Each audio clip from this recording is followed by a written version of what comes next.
Welcome to the J. Scott Outdoors podcast. Today is going to be a fun episode with Lorenzo Sartini, the founder of GoHunt.com. Lorenzo, how are you doing?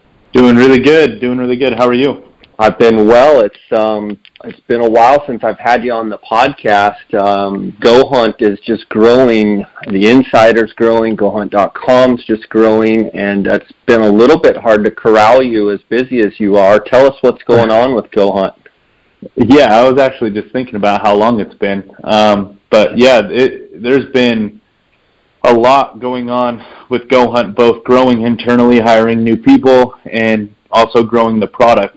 We've come out with a bunch of new features this year so far, and we're going to continue to come out with those through the rest of this year. But I think the biggest highlights right now are California is right around the corner from being launched. We've been working on that state pretty heavily. I know, there's a lot of, I wouldn't necessarily call it bad air towards California, but just kind of some negative interpretation of the state for hunting. But there's so much opportunity over there. Obviously not for elk or anything like that, but for deer, you get to hunt them in July, so it's before anything starts out here in the West.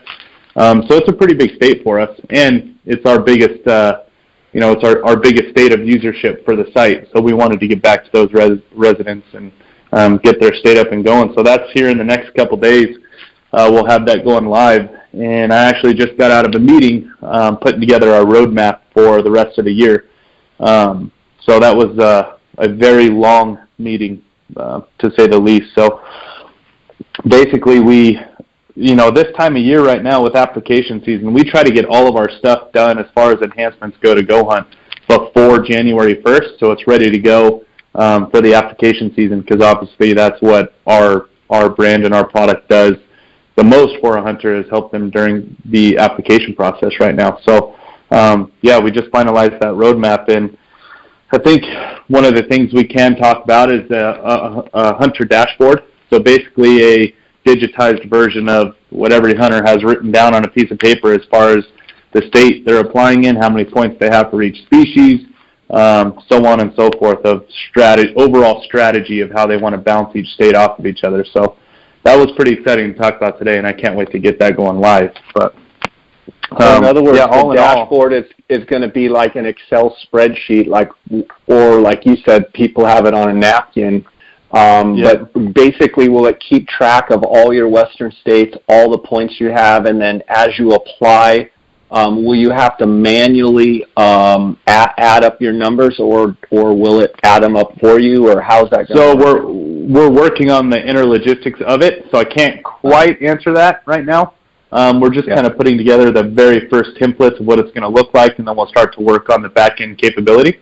But obviously, we strive to have the absolute best and easiest product for our consumers, so we're going to do everything in our power to make it as easy and as intuitive and as forward-thinking as possible, which would be, doing the numbers for you. So we'll work on the back end and see what's possible. We're not exactly sure what it is. We're kind of in discovery mode right now, so once we figure that out, we'll be able to be off and running with it, and I'll be able to update you on how that's going to work.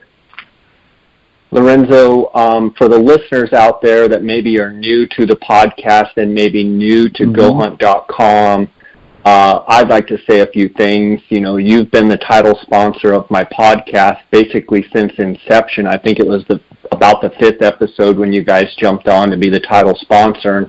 We've had a great relationship and a great partnership, but it's been so fun to watch GoHunt.com from a distance, so to speak. I'm not in your office every day and not, involved with the inner workings of your office. But I remember we used to talk about on podcasts, you were like, Jay, this is the Apple iPhone 1, and that now we're in Apple iPhone 2. And, just kind of making an analogy or a reference compared to, and some of the things that I was, saying, well, what about this? What about that? And you're like, well, that's down on the 6 or 7,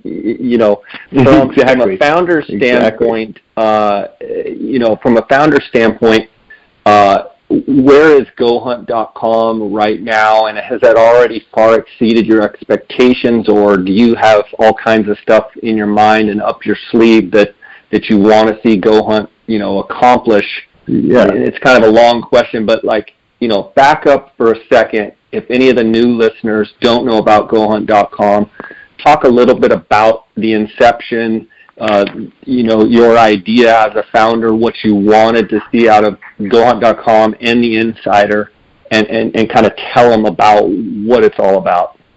Yeah, so, to answer it in as few words as possible from a 30,000-foot level, GoHunt, the original inception of the idea was to be the one-stop shop for Western hunting, to allow people to find the opportunities that are available through the click of a mouse, to have the mathematics of draw odds for the trophy hunters and people carrying a ton of preference and bonus points out there, to have easy access to the mathematical equations of how and when they can plan on drawing their tags, all the information needed for every possible unit in the West, because we're firm believers that it's not just about the 5 best units in each state, because a lot of guys, in my age class, we sadly will never catch the preference point level, and some of these hunts are quite a bit out of reach for us, so we're all about the 6th best unit all the way down to the bottom. We just want to go out and get hunting every year as much as we can. So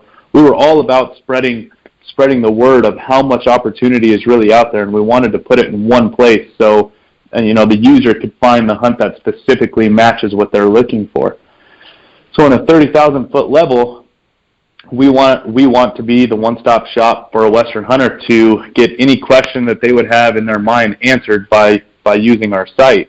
And if we're going to stick with the iPhone analogy, which I do love because it applies pretty easily to what we're doing over here, I would say right now we're probably on like the iPhone 5. Sometimes, as a founder of the business and having all of these brilliant minds around us in the office, where we are now, sometimes, it's just, you get stuck in that mindset where it's like, it's not enough, we need to move faster. And that's because we have our roadmap, our product roadmap written out for the next 5 to 7 years, depending on how quickly we can work. We have the next, like I said, the next 5 to 7 years of enhancements written down, being what we call wireframed, basically putting the idea into context to understand what we're going to need to do to pull it off. So we have that clear down the road. So sometimes when you look forward here in the office, it's we need to move faster, and then sometimes looking back, you sit there and go, wow, in 3 years we've really accomplished a lot. We have the most engaged and biggest membership base around, and it continues to grow, continues to get more traction. We continue to receive more ideas from our users, which we love. We're also firm believers in, it's impossible to think of everything, especially when, you sit in the office and everybody kind of starts to think similarly, and we don't necessarily get pigeonholed, but, essentially we're all trying to tackle the same goal, day after day. And it's nice to have a fresh idea or a fresh set of eyes look at our site from one of our users and members and say, hey, I got a great idea. Can you guys ever add this? And a lot of those ideas are what's in our roadmap for the next 5 to 7 years.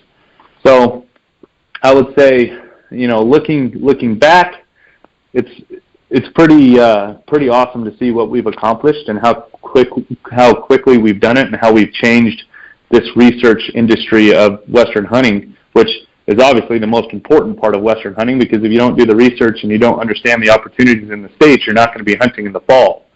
So, we've tackled that hardest part of it.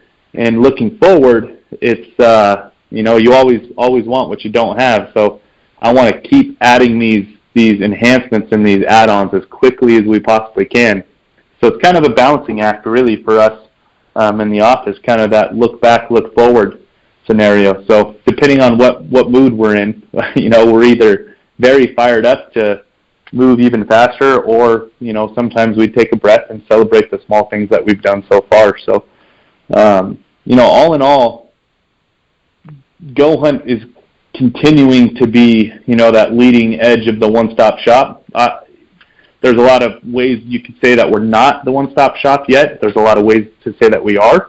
But I'm very confident in the next 5 years that, the only answer would be that we actually are the only one-stop shop out there. How important is it, when you've got those roadmaps and you're looking at, out in the horizon, you're looking 5 to 7 years, and obviously technology is changing every day.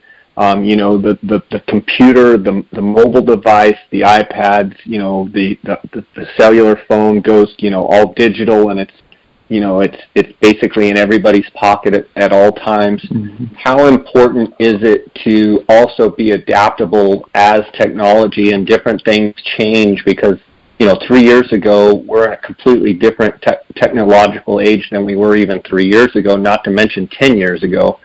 But as someone that's constantly, trying to keep touch of all this stuff, you really have to keep your pulse on technology changes as well. Talk a little bit about that and some of the challenges that, that brings with having to be on top of your game, you and all your staff. Yeah, absolutely. I mean, the phone, the smartphone has single-handedly changed everything when it comes to technology, and it kind of sits in the driver's seat of where it's all going. The phone capabilities kind of drive the technology set of what's out there. And the general rule is, if you're using 6-month-old technology, you're using old technology. That's not a end-all be-all statement. That's just kind of a working statement that is kind of within the industry. So for us, our biggest commitment is always investing in new technology to make sure that our site and our next technology products to come are the best that they possibly can be, and that's staying up on the current technology stack that's available and making sure it's tied into everything that we've built in the past. So it's honestly can be a pretty big headache. We're constantly in meetings talking about how we're going to juggle the technology enhancement, because you can get stuck sitting there going, okay, well, if I invest X amount of money into renewing our technology, there's not really an ROI or a benefit to the user immediately. And users, our users and members, which they deserve, is instant gratification of us constantly building a bigger and better site. So it gets hard to juggle. Okay, do we invest in the technology and our resources of time and money into this and let the site sit what could be perceived as stagnant for a little bit of time while we rewrite our technology, or do we keep growing our enhancements so our users get instant gratification on the money that we're reinvesting into the business? And if you go too far on the latter part of that, which is just keep building enhancements, at some point you're going to be so far down the road where now your technology enhancement or your technology upgrade is going to take 3 times the amount of time it would have taken you if you just did it in the first place. So, it's a constant give and take. But I think we have a really good understanding and strategy of how we balance the two. And the benefit for us is that we have application season and hunting season. So application season, like I said, is the most important part of a Western hunter's season, because if you don't do it properly, you're not going to be hunting in the fall. So this time of year, basically from, we'll call it, May on, once those last couple application states close, we start the technology enhancements, and at the same time trying to laterally move down the upgrades and enhancements to Go Hunt. So it's always been a headache, and it always will be. But that's just kind of the nature of the beast when you deal in the technology industry, and it's one that we feel we have pretty well figured out at this point.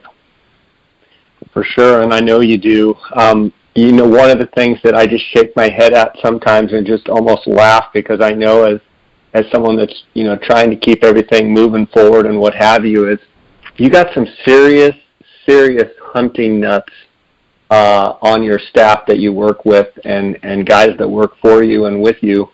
Oh yeah. I know between Trail and Brady and Brandon and, you know, some of the guys, and hunting season comes, you're probably looking around the office going, oh my gosh, they all have tags and they're all off. You know, Brady's doing this somewhere, Brandon's off doing this, Trail's doing this, and on one hand, you're probably going, great, I hope they shoot something big, but on the other hand, you're like, I hope they're super efficient and shoot on the first day and get back here to work.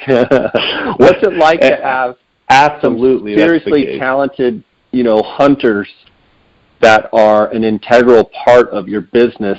You know, I know it has to have some pros and cons, but I know you've got to pull your hair out sometimes when they're like, oh, I drew a 14-day backpack hunt, and you're going, oh my God. Oh yeah, exactly. Talk a little bit about some of your staff and how you guys deal with that, and why it's important to have people that are so gung-ho and so into hunting and loving what they do, as opposed to having people that can be in the office 365, you know, and that dynamic of, you know, a lot of your guys would love nothing more than to be out in the field, but they also have to work. So talk about that dynamic of the two.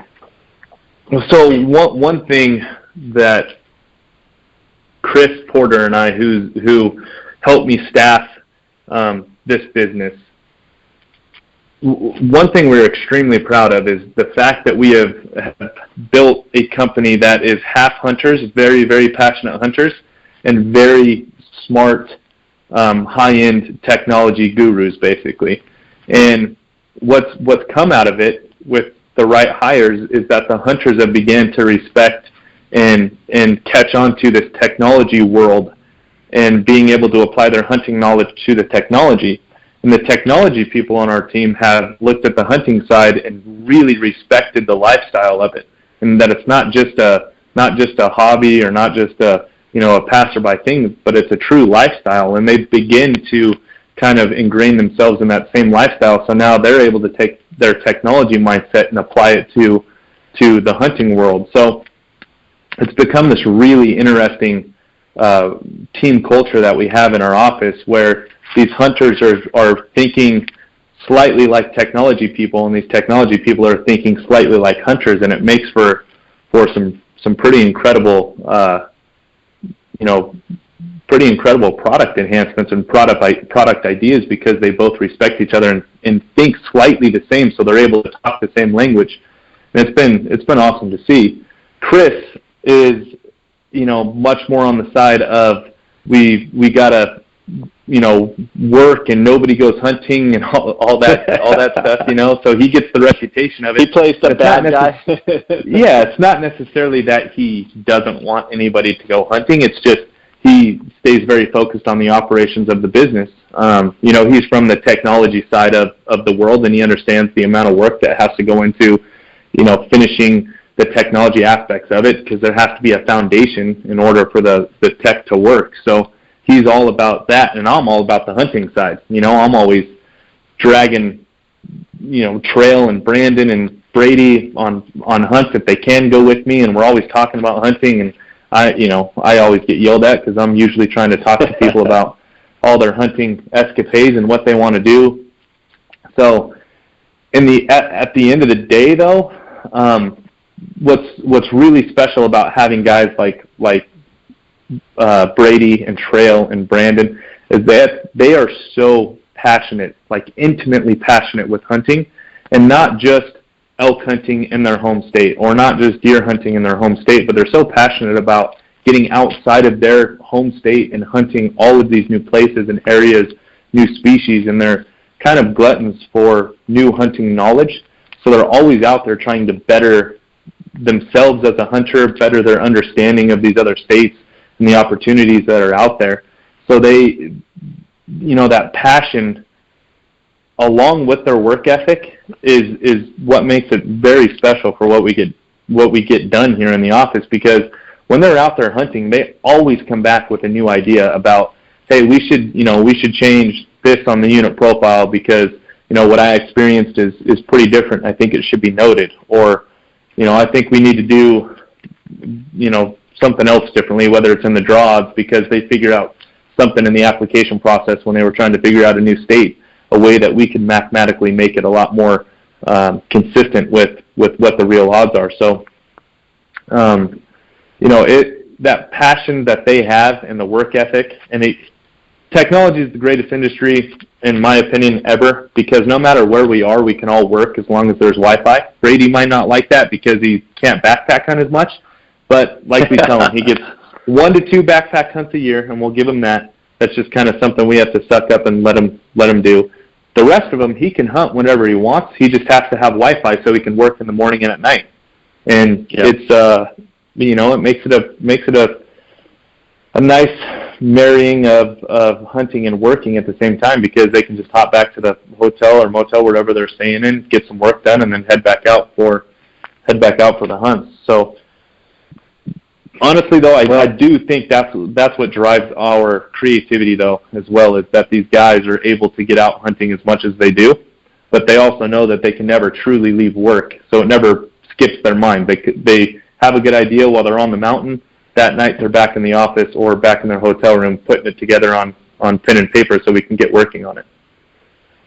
Yeah, for sure. It's unbelievable in the application strategies. For the listeners out there that aren't familiar with the insider portion of Go Hunt, every state there's application strategies, and I'm looking at the Nevada Mule Deer application strategy right now. And Lorenzo, I have to say the difference between the application strategies and these articles and all of the content that these guys come up with, it's getting better and better and more detailed. And I mean, I'm scrolling through, and it's literally page after page after page of everything from the drought and rainfall to how the draw system works to finding those hidden gem units to the statewide deer harvest to the breakdown of every unit, condition of the herd, the charts and the tables.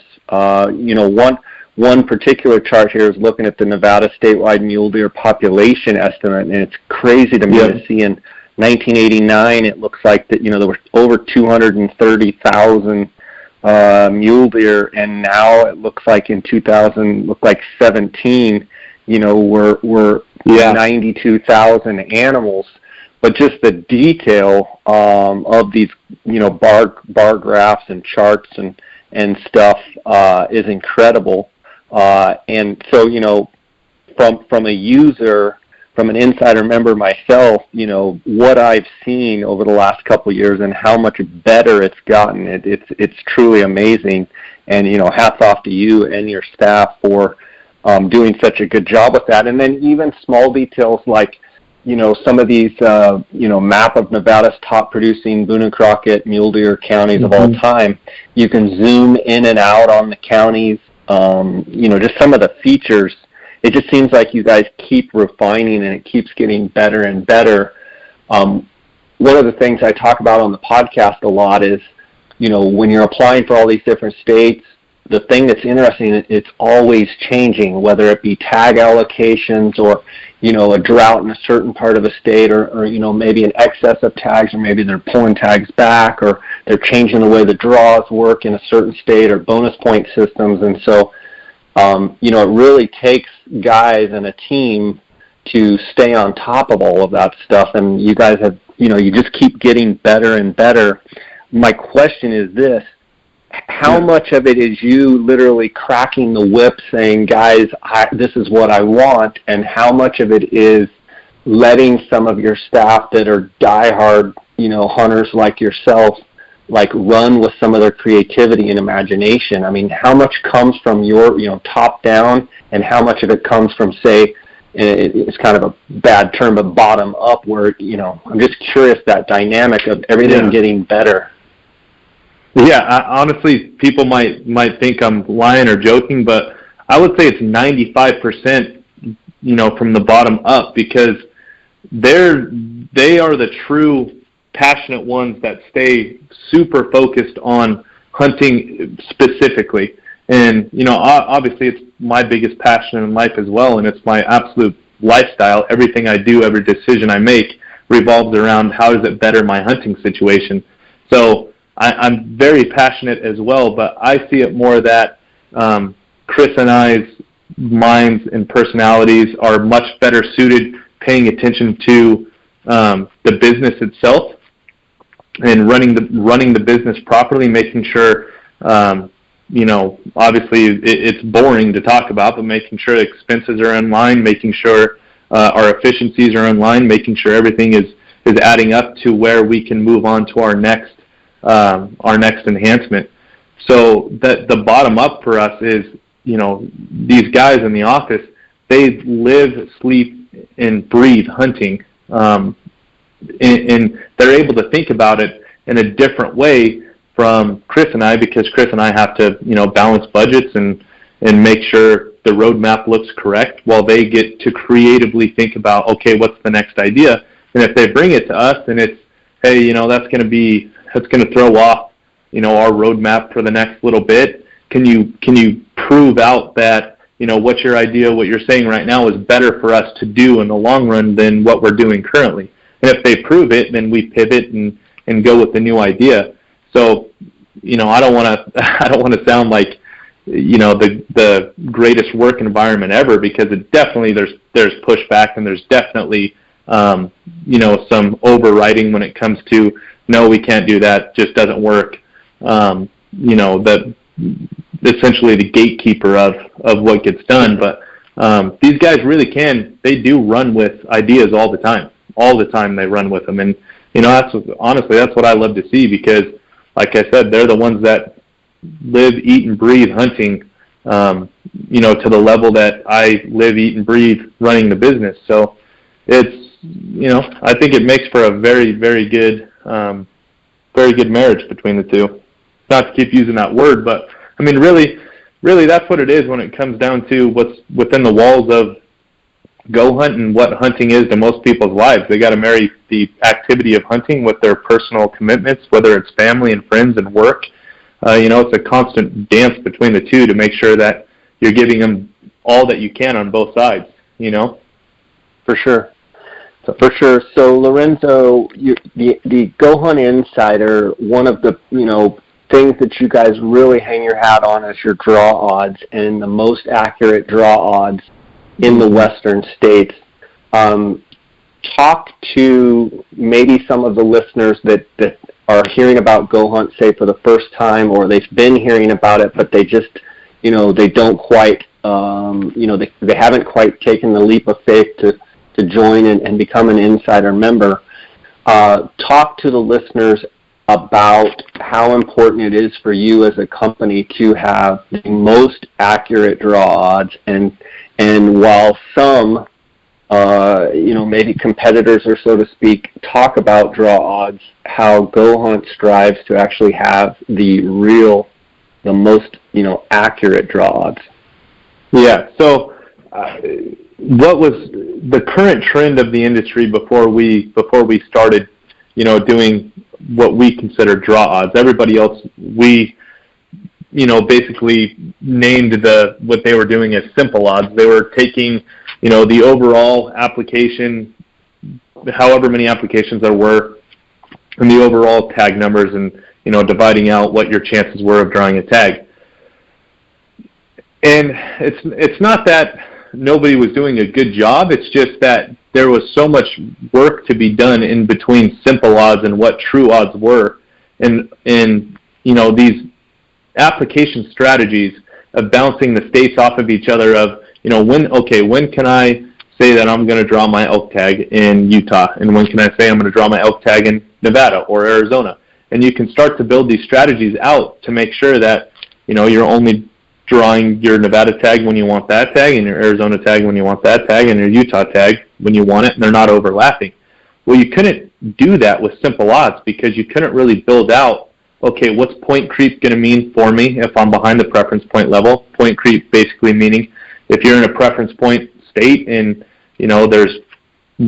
there's more max point holders than there are tags available, then that means you're not guaranteed at max points. It just means that you are in the max point pool, and it's going to extrapolate out a couple years until, that the max point level and the amount of tags catches up to where you're actually going to draw the tag. I'm sorry if that doesn't make a complete amount of sense, but numbers in these states get pretty crazy. But what we wanted to do is basically solve all that middle ground between simple odds and, okay, when am I guaranteed the tag? And we invested more money than we like to admit to on data scientists and these massive computers that basically crunch millions upon millions of data points, so extrapolated into billions of combinations. Basically, we hire this massive computer that crunches all these numbers for like 24 hours straight to give us a bell curve of how many applicants were there at what point level, and if they applied for this hunt at first choice or second choice, what would happen if, and all these if, ands, or what's going on, to try to get to a little bit of a predictive state of, what's going to happen in the year to come for draw odds.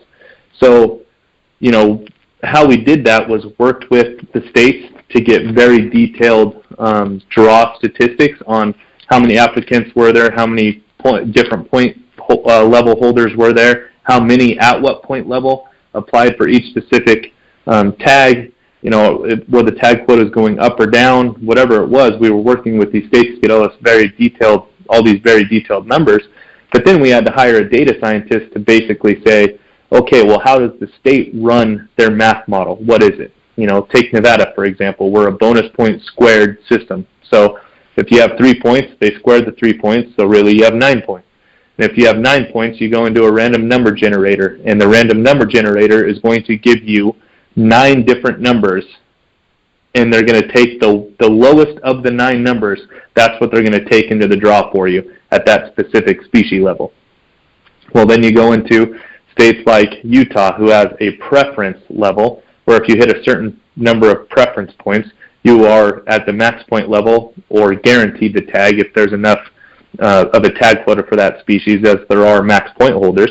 And then there's a bonus pass level, which is basically just a lottery system with a little bit of a flair like Nevada, where the points do come into play, but not as important as the preference point level. And then you got states like Colorado, who does weighted points, and it just gets crazy. So what he did was understand these states, their math models, understand the applications at what point level, and built out what we call a hypovolineous geometric something. I can't really pronounce it, but it's this massive math model that data scientists use to create the most accurate predictive model of numbers. And that's basically what we did, and it took us 2 years to do it, because obviously there was a lot of education on the state side of how the states ran their odds, and then there was a lot of hard work going to find how many applicants there were at what point level in each of the states for each of the species. So, man, it was a daunting. And then Arizona throws a curve in there. Arizona throws a curve in there and says, 5% go to max and 5% go to random, and then you're back to the drawing boards and the machine's back to crunching numbers. And exactly, and we were halfway through solving the original Arizona model, and then they dropped the news on us that they were going to completely change it, and we said, well, okay, there goes a year of working on Arizona. So then we had to restructure. So then it got into well, what if the states change, which they all are at some point going to change. They have to. Everybody has to innovate the way they do things. Otherwise, things get stagnant and old, and people can't catch up to the bell curve. So, now we have to be prepared to basically what Arizona did to us. We're going to have to do that for all the other states. But it is what it is, I guess. It's just money, Lorenzo. Exactly. It's just a lot of money. That's all it is. If you're speaking directly to people that are thinking about becoming insider members from a beneficial side to insider members, basically what is your speech for insider members or your sales pitch? If you're trying to get people, I know you guys go to a lot of the shows all across the country, and you have an unbelievable display booth, but Give me your, say, 5-minute version of, to be an insider member, what are the benefits? Yeah.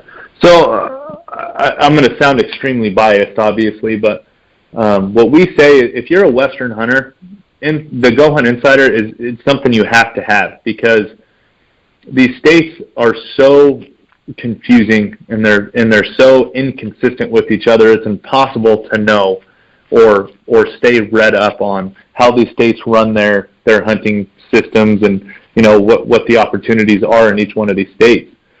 And if you're not going to take it from me, there's plenty of other testimonials out there that say the same thing from some of these other big time Western hunters, that it's a must have, because it's basically turned one of the most daunting, overwhelming, most inconsistent industries into a 1-click or 2-click system that you can understand what's out there for you. So if you are somebody who is chasing trophy units specifically, you're carrying a lot of points in these states, you've invested, you want to go shoot that buck or bull of a lifetime, that's what we have our draw odds for. Our harvest success on 4-point bucks or 6-point bulls or better, which in turn turns into size of the animal, to buck to doe ratio, so you can see the health of the herd and seeing if these animals are getting age class on them. So if you're a specific trophy hunter, you have all these data points that can help drive the decision on, okay, well, unit X used to be hot 3 years ago, but now unit Y is catching up, and I have enough points to draw unit Y. And it's a good rain year, it's a good moisture year, and you can help make those decisions. If you're a hunter who just wants to get out and start hunting or get into another state, we have what's called filtering 2.0, where you can get into our system and say, okay, well, I have 0 points in Colorado, but I want to hunt elk and I want to hunt 6-point bulls or better at the 300-inch mark or better. We'll be able to tell you where those opportunities are, and there are opportunities for that, even though you have 0 points. You have over-the-counter elk in Colorado, over-the-counter elk in Idaho, even if you don't want to go through the draw process. So there's just so much opportunity out there that's available if you're willing to put in just a little bit of research, just a couple clicks on our site, and you can basically see everything that's available. So for us in the office, like Brady Miller and I always talk about, 5 years ago when he first started working for Go Hunt, we would sit there and say, man, we want to hunt every day. Is there a way that you could set up a hunting schedule to just where you just kept hunting? And we weren't really savvy with the rest of the states. This is before the Insider product launched. This is when we were actually building it. And at the time of building it, we started to look at each other like, there is so much opportunity out there. We would be divorced, fired, like we would be complete degenerates if we just started chasing all this hunting opportunity, because there's so much. And it was kind of an eye-opening experience for us to understand how much opportunity is really out there. And that's one of the thorns on our side, is when we hear people say, I just wish there was more opportunity for hunting. I don't want to draw a tag every 10 years or every 5 years. There's plenty. There's absolutely plenty. And not only that, there is the opportunity to apply in these states for 5 or 10 years to draw that once-in-a-lifetime, well, maybe not in 5 or 10 years for once in a lifetime, but, in 5 or 10 years chasing a top 5 or top 10 unit for, a trophy hunter. But at the same time, you can be hunting other states over the counter with really good opportunity for, quality animals. We're not talking about 2 points by any means, or little raghorn bulls. 6-point bulls at 300-inch mark. One of the things I learned too, Lorenzo, is like you can be applying in some of these states like Colorado for a preference point as your first choice, and put other units in as your second choice that are 100% draw.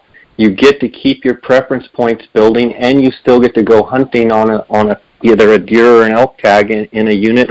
And you wouldn't have been able to find that out unless you can use the Go Hunt Insider to see what units you can draw on a second choice, and all of those details. That's how I've used it. It's been incredible from that standpoint. Absolutely. So from draw odds and applying in different states, but there's also a bunch of other benefits for being an Insider member as well. Talk about those. There's So we have basically the product within Insider that we call Filtering 2.0 that I talked about. We have draws, which we talked about. Then we have the application strategies, which are written articles, very visually pleasing. Though it's not just like there's a ton of text on the paper, but there's basically walks through all the different states and their draw process, and we run through scenarios of an application strategy that says, well, if you have 0 points, here's what you can do. If you have 5 points, here's what you can do. If you have 10 points, max points, and so on and so forth. And we do that for every state and every species. And I genuinely think it is the most in-depth and most valuable thing that somebody could have getting into a new state, or even just being a little bit unfamiliar with whatever state they're applying in.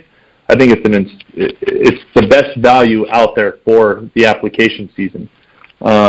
And then we also have our e-commerce store, which is new to us as of 6 months ago, but it's quickly caught on to be a big part of our business.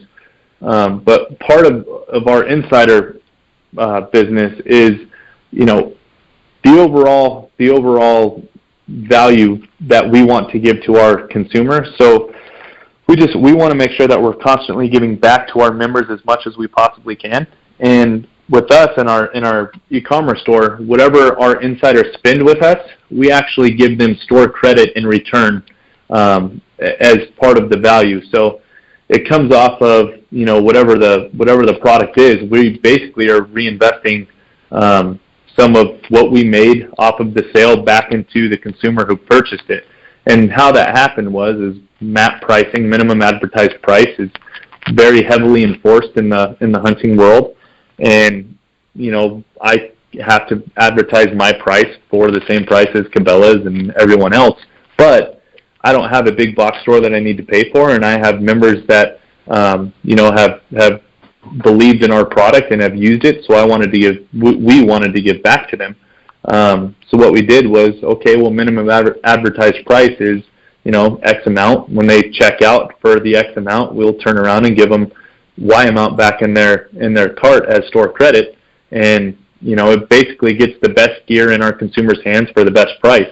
And we absolutely have the best price. There's no question about it. Like, we'll price match even if it is found for a different price out there for our insiders. You don't have to be an insider to use the store by any means, but obviously there's a ton of value there if you are an insider and start purchasing from the store. And looking forward for an insider, there's a lot more value to come. Like we talked earlier, there's a product roadmap out there for 5 to 7 years out, and our price of $149 isn't going to change.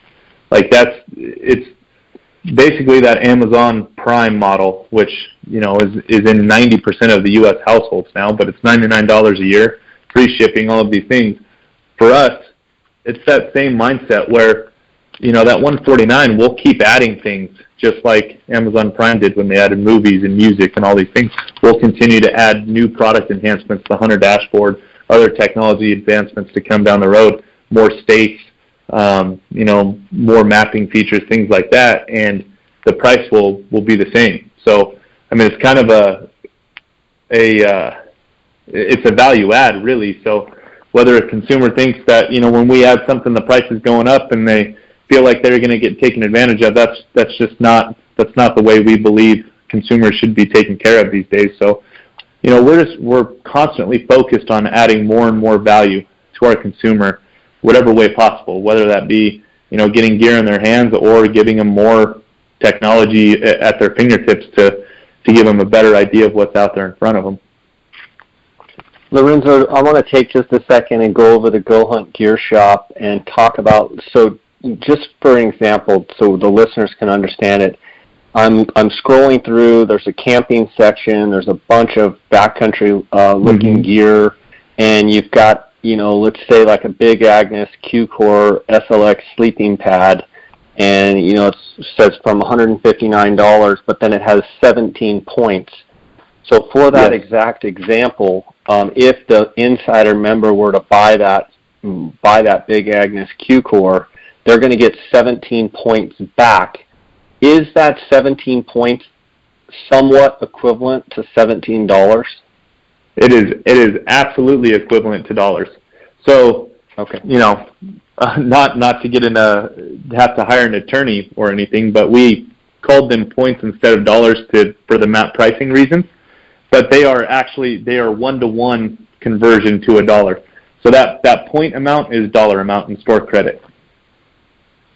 Okay, and so anybody can order from the Go Hunt Gear Shop, but in order to get the points, they have to be an insider member.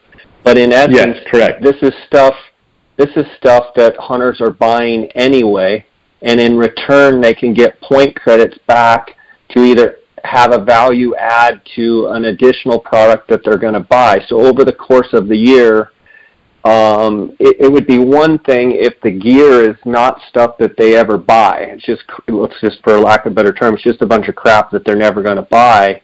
That's not a huge value add to me. But in essence, if they're already going to buy this stuff for their hunts, mountain house meals, folding sporks, tents, coolers, packs across the board, there's all sorts of gear. They're going to get money back, and as a hunter, they're getting money back to spend in a store that they would be buying stuff anyway. You get what I'm saying? Like, people need to understand that it's dollars back on something else that they need to buy on another hunt coming up. Exactly. So for us, it's called the Gear Shop for a reason. It's not a store. It's a gear shop, and the reason why we call it that is because we truly believe that everything in it is gear that hunters need or will use every single year, and it's also a curation model where we've went out there and found some of the most technical hunting pants for $89, even though they're not really in the hunting industry, but it's some of the guys in the office like Brady, and we started wearing these Piranha pants, and they are $80 with us, $89 with us, depending on the cut, and by far the most technical hunting pants that we've worn and durable. There's the sleeping pads that we have, whether you're a side sleep or a back sleep or whatever it is, we are always trying to upgrade our backcountry setup because we just kind of have an in the office competition going of, the lightest setup, the most comfortable setup, whatever it is, and we're constantly badgering each other. So we're always out there finding, the best sleeping pads, the best backpacks, the best sleeping bags, whatever it is. And that's what but not only that, our gear store. I mean, you're looking at broadheads, rests, releases, quivers, absolutely, stabilizers, sights. I mean, we're talking like, Rage hypodermic, spot hog, hot-spot vapor releases. You're talking tight spot, 7 arrow quivers. I mean, we're not just talking about a couple things in the gear shop and just throw some crap in there and let the guys buy it. I mean, this is hand-picked stuff by your guru nuts, absolutely, your guru gear nuts, right? It's hand-picked and used by them, or it has been used in the past, or if they're wanting to try something new. But everything in our store is that tried and true curated stuff that we've found. Whether Trail has used it in the past and loved it, Brady's used it and loved it, any one of us is currently using it and still loving it. That's what that store was built on, basically, where a consumer could come to us and say, I need a new sleeping bag, I need new broadhead setup, I need new stabilizer on my bow, whatever it is. They can come to us, and what they see in the store, they know it's tried and true. It's as good as it gets, for what's available out there, and they can feel comfortable making that purchase with us because it's basically made it through the field tested trial from Brady or Trail or Brandon or one of us here in the office. So it's one of those stores where nothing in there is just there because we're going to make a lot of money on it. It's not what we necessarily care about. We want to get the best gear into our members' hands at the best price possible. So that's what that was built off of. But in other words, also, since you don't have a box store rent that you have to pay for and other outgoing costs, you have the ability to, in essence, help the insider members save money. I mean, that's what it comes down to. Absolutely. And you guys could have a store and you could not offer those points back in return, and you would sell, and you would sell just fine, and you would make the full retail profit on it, just like a retail store. But you guys have actually chosen to give you back to the insider members, and that's just another advantage to being an insider member, right? Exactly. And that's, like I said, that's what we stay focused on, is whatever we do, we try to innovate to a point where making sure that our members are getting the best deal, the best information, the best whatever it is that we're doing. We want to make sure it's the best they're going to find. And then as insider members, do they ever recommend certain pieces of gear if they see anything that's not there? Do you get emails and do you get direct messages saying, hey, absolutely, you guys ought to look at this line? Because, I mean, I'm looking at, like, Jason Phelps, game calls. I'm looking at, stuff that, it had to come somewhat from listeners, insider members, wanting some of this specific niche gear. Absolutely. Just like, we vet and receive these emails from our insiders asking for some technology enhancements and changes, we do the same thing with our gear store. I think we are very good listeners from our members, and we also think that that's a great way to build the brand. I mean, KUIU did a phenomenal job of listening to their consumers and building what they wanted, and we want to be perceived as the same. We listen, and not only do we just listen, we also execute on what people are asking of us. Great stuff. Talk about monthly giveaways as well, just for being an insider member. Every month you guys are giving away great gear. Talk about how that's an integral part of being an insider member.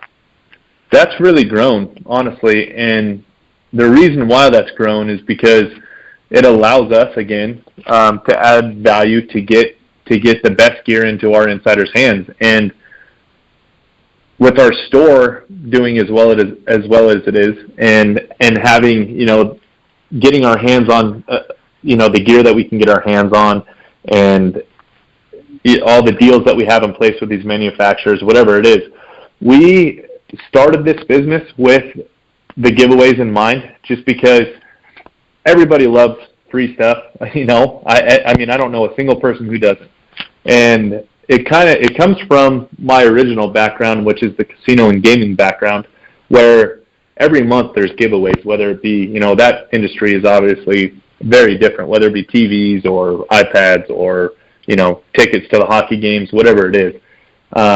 We kind of took that mentality and said, okay, well, if we're going to have a membership base, we want to have some excitement breathed into it every month, and have something that these members are looking forward to. So it's not just like they're carrying around a membership that, because hunting is seasonal, they pay attention to it for a couple months, then don't, then a couple months, whatever it is. We wanted to make sure that we had excitement year round. And over the year, we've I think we're giving upwards of almost $200,000 a year away in gear.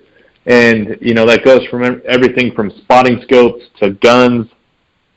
This month specifically, we're giving away 5, let me look right here because we have so much going on, but last month, 5 people won the Vortex Viper HD spotting scopes. In the past, we've given away, 5 X-Bolt Hell's Canyon Browning rifles, caliber of our winner's choice. We've given away binos, Yeti coolers, whatever it is, and it's created a pretty good community of excitement within the insider membership, because there's something people can look forward to every month, whether we're giving away the Garmin InReaches, the guns or optics, whatever it is. It just constantly leaves our insiders waiting to see if they want something for that month. Makes it fun. Yeah, it does make it fun. I want to get to your Nevada application strategy, but I've got one more question, and I'll let you also follow up if you have any additional thoughts. and that is talking about the Go Hunt Insider as the membership grows and you guys continue to give back to the Insider members. How important is it to you that someone come and they sign up and it's a commitment that they're finding value in the Go Hunt Insider for not just this year. You are looking at this as you want this to be value to them for a long period of time. And as a business owner, how important is that to make sure that you don't take the short-term approach of just trying to get them, quote unquote, signed up for a year, but you're focusing on the long-term aspect of it. Yeah, I mean, I'll let our numbers speak for ourselves. We run a very high, what we call, how our members stick with us through the years. We run a very high rate of members staying with us from year to year. And obviously, as a business owner, operator, Chris and I both, the value that's perceived through the consumer's eye of your business is the most powerful thing out there. You can do all the marketing in the world. You can do all the talking about yourself in the world. But until your consumers are the ones talking about, they use it year to year, they see the most value out of it, they are willingly and wanting to spend the money for the product. That's what comes down to being a successful business, is when the consumers are signing off on you in that manner. So for us, the short term, there's a lot of businesses out there that are built on the short term, and I don't think short term does very well in a lifestyle industry like hunting. I mean, I started hunting when I was too young to shoot a gun. I was drawing tags when I was 12 years old. I've been hunting my entire life, and I will continue to hunt until the day that I die.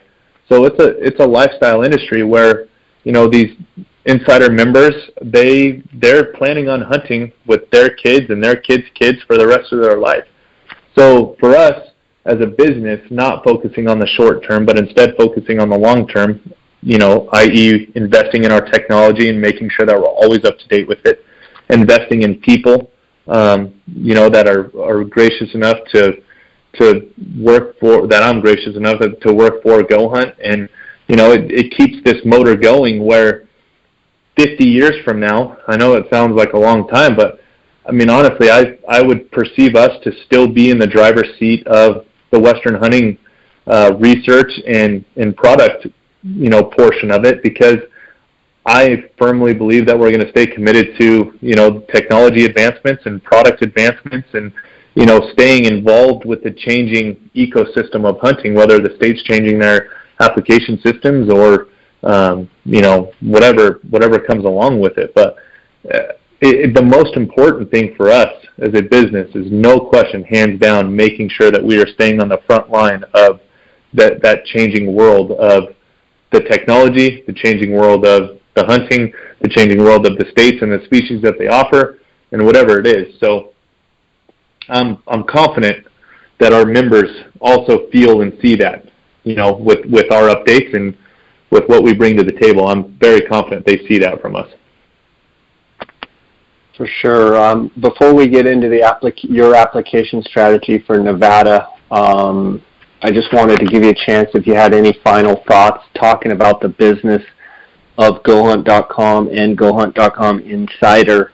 Any final thoughts that you wanted to leave the listeners with?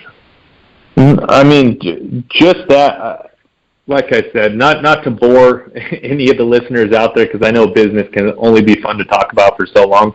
But I honestly do mean when I say that we're going to stay committed to being on the cutting edge. I mean, that's what our members can expect from us. No matter what, we'll always be working on something new, and we'll always be, wading the waters of the change that happens within the hunting industry, and hopefully leading the force to, be a better industry overall. So, we don't go to sleep at night without thinking about how we can be better at what we do.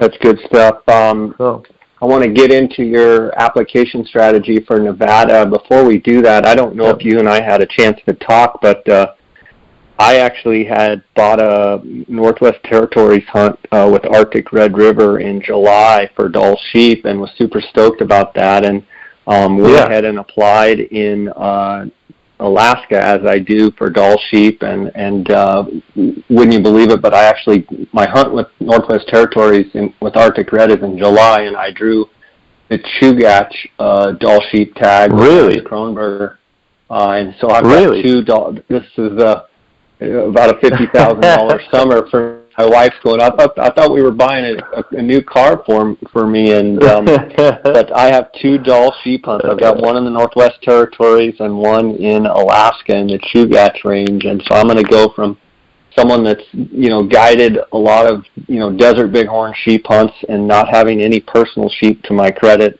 to hopefully having two rams after the summer. So it's kind of a big summer for me, and I'm excited about that. That's about the best problem I think anybody could have. Yeah, it's a good one to have for sure. Congrats on that. That's cool. Thanks. Do you have any hunts that that you've already got or drawn or what have you, or anything you're looking forward to, and then we can dive into your thoughts on Nevada? Yeah. So the one good thing about Nevada for me is it's a little bit unfair. I will say that my application strategy compared to everyone else's because I'm a resident, and Nevada takes pretty decent care of the residents. But it's also one of the last ones for me to apply for, and it allows me to build out my strategy in these other states such that I can, when it comes time for Nevada, I can fit some hunts in where I need it to, or have a shot at that trophy tag that I'm after. But the only results that are out right now are, for me, Arizona, Wyoming, which I both drew my elk tags in.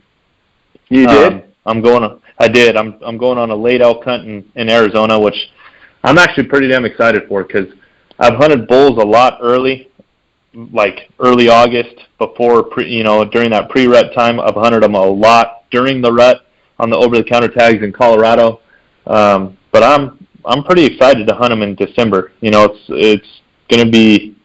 I have a feeling it's going to be pretty good for the style that I like to hunt.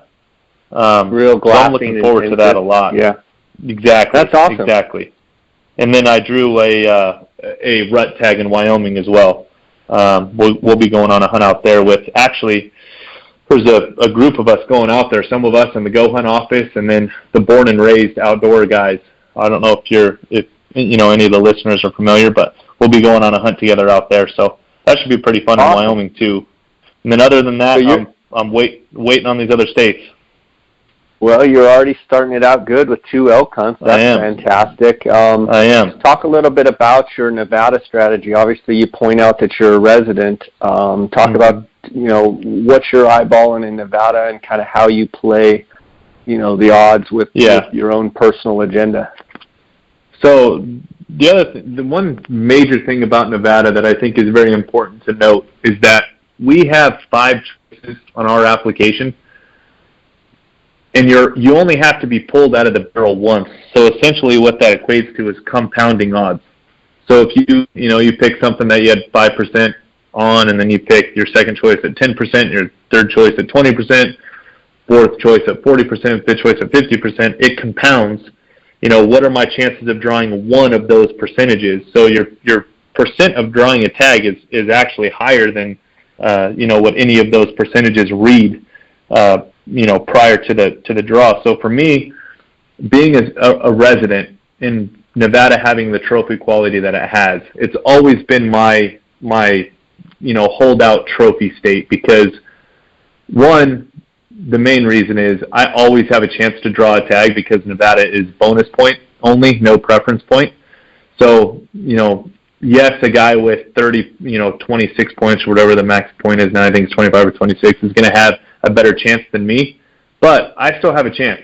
So it's nice to know that I can shoot for the stars with my first and second choice, and try to draw that, the best tag in the state for what I'm looking for, which is big bulls or big bucks. And, that's what I chase in my first 2 choices. And then the rest, like, to get into species specific, for deer, for me, I was lucky enough to draw one of the top 3 tags in the state 4 years ago for deer. Killed a great buck. It was an awesome hunt. I got super lucky drawing the tag with as many points as I had. But, this year, only having 4 points now, so I drew it with 4 points. I have 4 points now. I can still chase those hunts, those really good hunts. But I'm also willing to try out some new areas that'll be a little bit easier to draw. So deer specifically, because I'm lacking in the point area, it's going to be an actual fill out all 5 choices and try to play the odds on drawing, one of the upper end eastern units, because I live obviously very close to the east, and like I said, because it's my home state, I can get out and scout it easily. I can, I've grown up hunting it basically my entire life, so I'm really just waiting to get that one tag, that I really want to get after. Elk for me though is on another level. Some people might say that I'm crazy, but I've been fortunate enough to kill.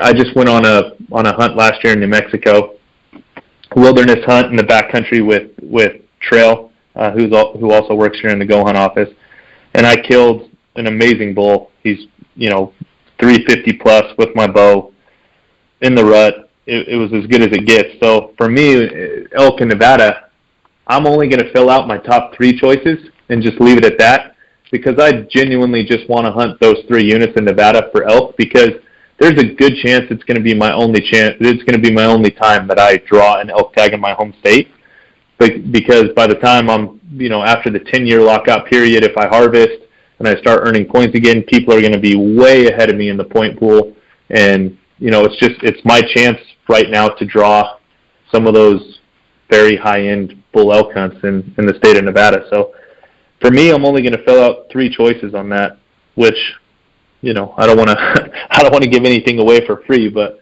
the 3 top units in Nevada for Boone and Crockett entries and 6-point or better and bull to cow ratio. So that's what I'm in other words, you're swinging for the fence. You're swinging for the swinging fence on for the elk, absolute fence. Yes. Just because that once you draw, if you harvest, which you will, you're going to have to sit out 10 years, and at that point you'll have, you need to make this Nevada tag count, whereas you use some of the other states as your opportunity states. Exactly. And I'm kind of a nostalgic type person too. I just love hunting in my home state, and I want to have that opportunity to kill something that I'm very proud of in my home state as well. So I'm swinging for the absolute fences. Where deer for me, because I drew the best tag in the state with 4 points, I only have 4 points now. I'm willing to give up some of that fence swinging, so to speak, and chase after something that's maybe a little bit more obtainable.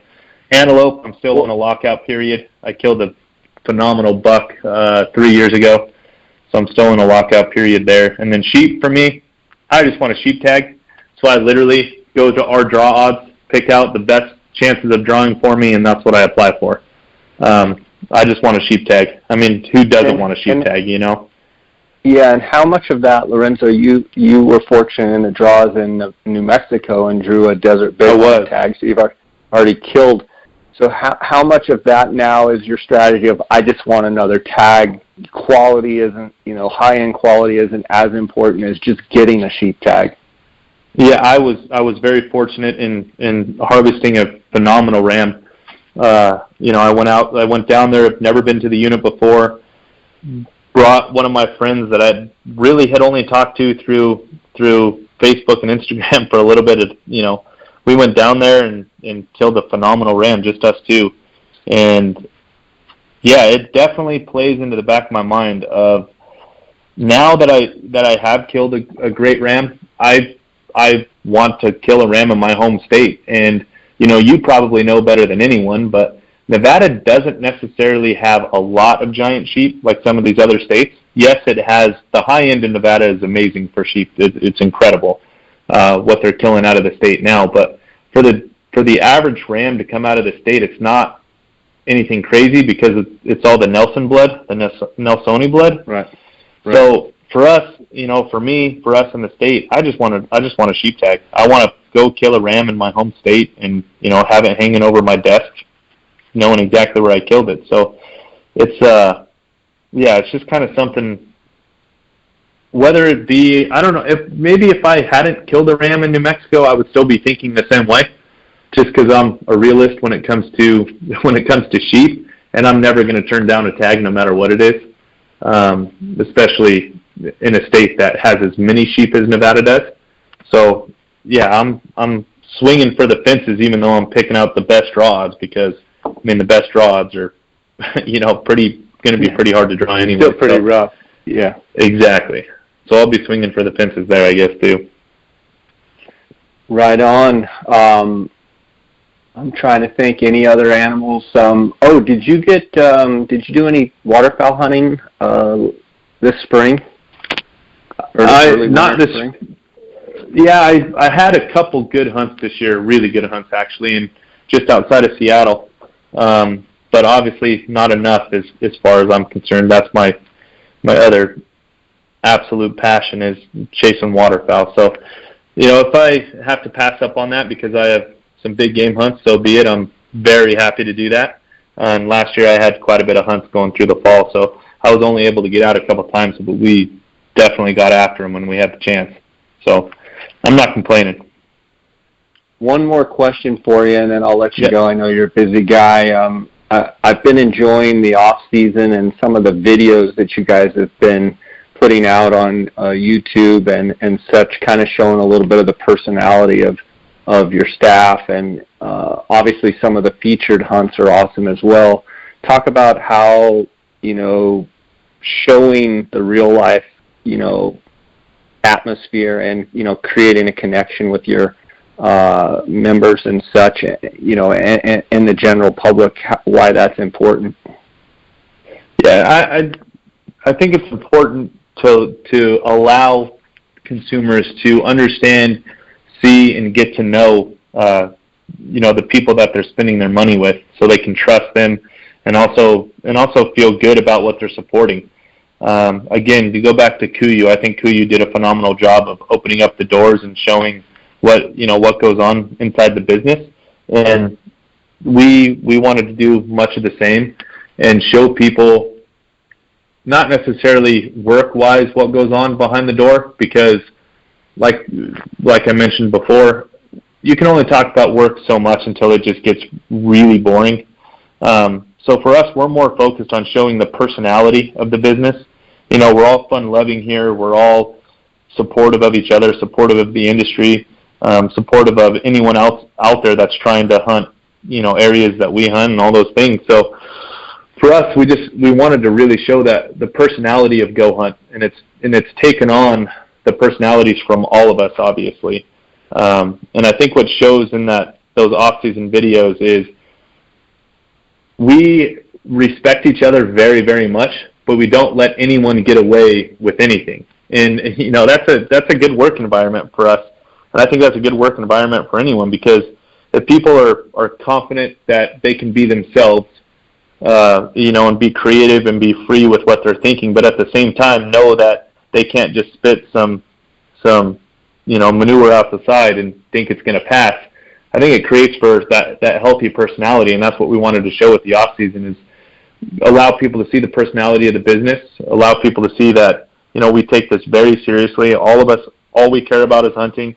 And obviously we don't even need to try to be authentic with that, because I got guys like Brady Miller in here and Trail and Brandon. Those guys, I don't want to know what they would give up in order to keep hunting. So I won't let their wives hear it or anything like that. But it's just, we wanted to show that personality, and I think we're getting that across fairly well now. We have got a little bit of comments on us that, man, it looks like all you guys do is mess around in the office. And, the comment on that is, well, if we showed you a 12-hour video of Brady sitting at his desk writing articles, are you going to watch it? And it is what it is. Those videos, I think, are a good way to show who we are more than what we do behind the doors. I think our product speaks for what we do. And those videos kind of let people see the personality. Okay, I have to ask you, and at the risk of completely ruining your insurance policy there at the office, has an arrow flown through your shop or anywhere else in the office by any one of your staff? Yes or no, or do you plead the fifth? Yes, absolutely. There's been quite a few archery competitions back there. I'm sure it gets pretty heated. I'll let you guess this one too. There's only been one person to miss the target entirely. Who was it? Chris Porter. Dead on. You're exactly right. Poor Chris gets just thrown under the bus. He really does. He really does. It was pretty funny. We gave him a lot of shit for that one. I'm sure. That's awesome. That is awesome. Buddy, it's been great having you on. As always, I appreciate your support of my podcast, and I'm honored to be, have you guys as the title sponsor of the podcast, and I'm happy of the relationship that we've had for such a long time, and I want to, give you hats off to you and your staff for the job that you've done with the Insider, and you guys never cease to amaze me, and I just want to encourage the listeners out there to check it out. You can also use the J Scott promo code, and you're going to get a $50 Go Hunt Gear Shop gift card if you sign up for Insider using the J Scott promo code. It's just been awesome to watch you guys grow and continue to grow, and watching you guys be focused and keeping your eye on the ball. Who do you have for the Masters coming up? I kind of like Phil Mickelson. He's kind of my, not dark horse, because I don't think you can ever call him a dark horse, but he's been playing well as of late, and honestly, I would love to see him win. But with Tiger playing well, I think it's going to be an incredible Masters coming up here. I agree, and you're speaking my language right now, because my Christmas is the 4 days in April, where everybody's in Augusta. So, yeah, like Sunday of Augusta is like, I don't care who. Don't call me. I want to be couldn't agree in front more. Of that TV. Yeah, just don't bother me unless it's my buddies like texting like, "Did you see that?" But Masters Sunday is super special. For exactly. Sure. For me, I don't know how you could go wrong with Phil. The guy just won again in Mexico for the first time in a while. Tiger's playing phenomenal. I think he always has a chance, especially at Augusta. That guy, even when he was playing the worst golf of his career, he tied fourth at the Masters. And that's because he hit the pin with his wedge and he rolled back in the water on that par 5. So I love them too. I love Bubba Watson this year. He's won it twice. He just won last week. The guy's playing phenomenal. And I also like Justin Thomas too. I think Justin Thomas he's my dark horse of the young guys. I know some of these other young guys have placed better in the Masters than he has. Like even, Rory had the lead for a while. Jordan Spieth has won it, but Justin Thomas is fired up, it seems like. He's winning a lot of tournaments. His stats are phenomenal. So he's my young guy choice. I got my 3 old guys and my one young guy. That's what I'm going after. I think it's pretty cool. Golf is in a good state right now. You've got the Tiger aspect. You've got the Phil playing well, late in his 40s, and then you've got these young guys, and it's been fun to watch the last year or so. The golf has really been fun, and I think agree. Tiger really bouncing back. I think Tiger, he has shown a lot of humility. He's gone through a lot of stuff that's completely self-induced on a lot of it, but he seems like, he smiles a lot more, and his game has obviously come way back, and from all the surgeries and all the injuries that he's had, it's amazing to see his comeback. So I agree. I would not count him out, and I would actually smile if he won. I think he's done a great job of kind of overcoming some of the problems that he's had. So it's going to be a fun week to watch for sure, buddy. I agree. And to equate it back to hunting too.